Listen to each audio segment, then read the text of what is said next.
여호수아 2장 우리 12절에서 14절에 있는 말씀 우리 함께 읽도록 합니다. 그러므로 이제 청하노니 내가 너희를 선대하였은즉 너희도 내 아버지의 집을 선대하도록 여호와로 내게 맹세하고 내게 증표를 내라.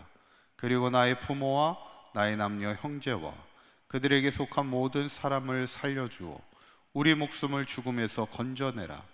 그 사람들이 그에게 이르되 내가 우리의 이 일을 누설하지 아니하면 우리의 목숨으로 너희를 대신할 것이요 여호와께서 우리에게 이 땅을 주실 때에는 인자하고 진실하게 너를 대우하리라. 아멘. 할렐루야. 우리 지난 시간에 우리 라합의 신앙을 함께 보면서 그녀는 단순히 하나님에 대한 이 소문을 들었지만 그녀에게는 분명한 믿음이 있었습니다.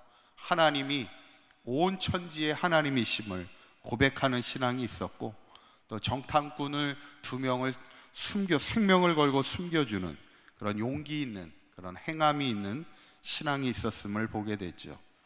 그런 이 신앙 가운데 여리고가 다 무너져 내리는 그 가운데서도 자신과 자신의 가정을 구원하게 되는 그런 아름다운 신앙의 삶을 보게 되죠. 오늘 본문은 이제 라합이 자신의 가정을 구원하는 그런 이야기가 소개되어 있습니다. 13절에 있는 말씀을 다시 한번 보시면, 그리고 나의 부모와 나의 남녀 형제와 그들에게 속한 모든 사람을 살려주어 우리 목숨을 죽음에서 건져내라, 이렇게 요청하는 것을 보게 됩니다. 어쩌면 자기만 구원받는 것이 아니라요, 누구도 지금 구원받기를 원하고 있어요.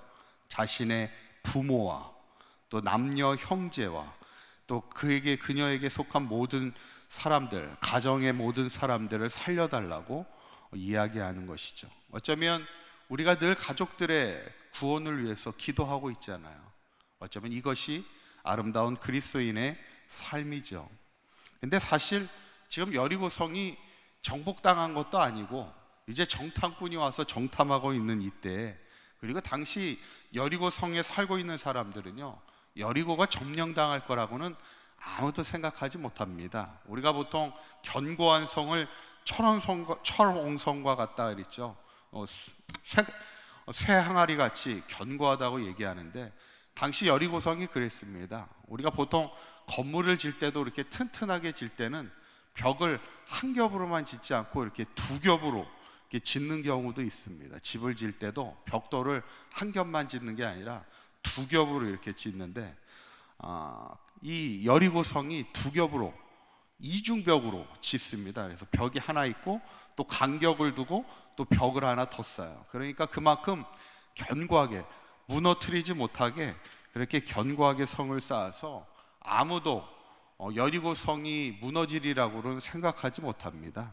그런데 라합은 지금 뭐라고 얘기해요? 전멸당할 때 우리를 살려달라는 거예요. 구원해달라는 겁니다. 그는 하나님이 이 땅을 정복할 것을 이미 알고 있었기 때문에 자신의 생명과 가족의 생명을 하나님께 의탁하는 것을 보게 되죠. 어쩌면 라합이 가진 3번째 신앙은 하나님께 모든 것을 의탁하는 그런 신앙을 가졌어요.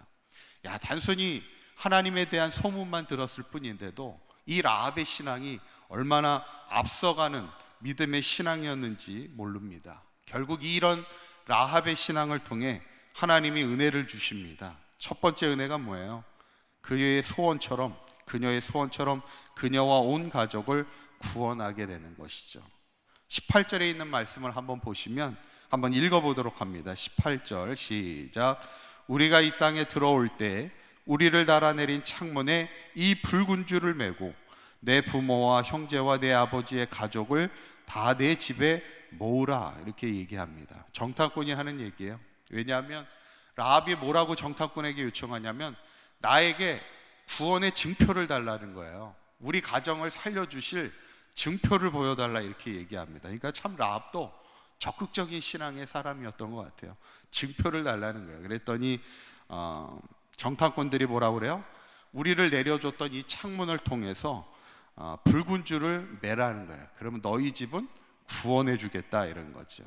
이거는 뭐와 좀 비슷하죠? 이 사건이 진멸하러 들어오는 이스라엘 백성이 창문에 있는 붉은 줄을 보고는 그 가정은 건너뛰겠다는 얘기예요.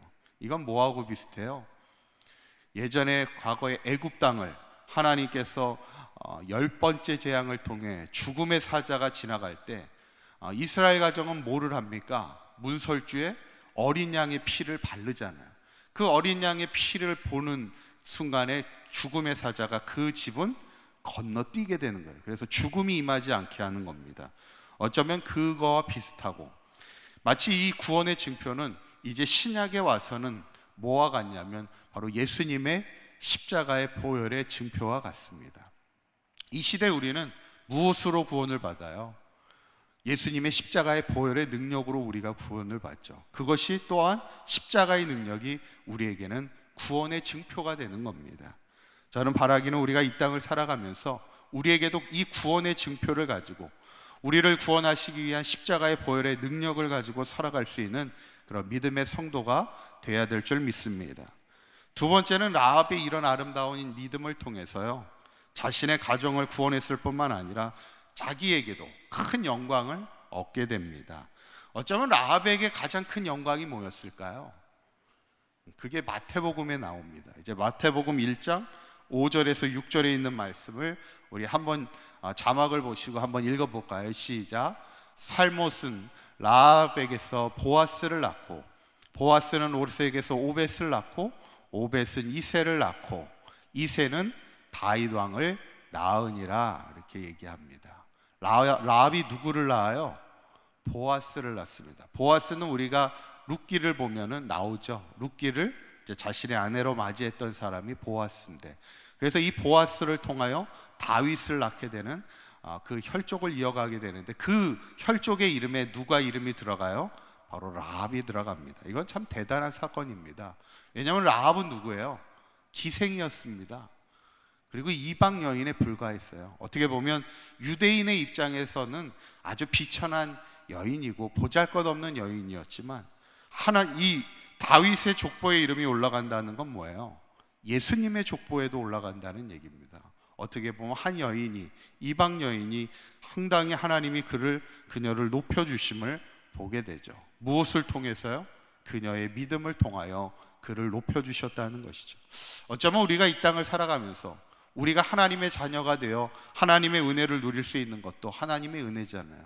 보잘것없고 연약한 우리를 하나님의 자녀의 권세를 주셨고, 또 우리를 높여주시는 인생을 살아가게 하시는 것이 하나님의 은혜인데, 바라기는 우리 사강교회 모든 성도님들, 나는 연약합니다. 우리는 부족한 게 많아요. 그러나 하나님이 우리의 믿음을 통하여 우리를 축복하시고, 또한 우리의 가정을 복을 주시고, 또 우리의 이름을 높여주시는 하나님이심을 믿으시고, 항상 우리도 이 땅을 살아가는 동안 라합의 신앙처럼 항상 하나님만이 나의 하나님 되심을 믿음으로 고백하시고, 항상 행함이 있는 신앙, 그리고 우리의 모든 것을 하나님 앞에 의탁할 줄 아는 그런 신앙 가운데 늘 승리하는 저와 여러분들의 삶이 되시기를 주님의 이름으로 간절히 축원합니다. 기도하시겠습니다.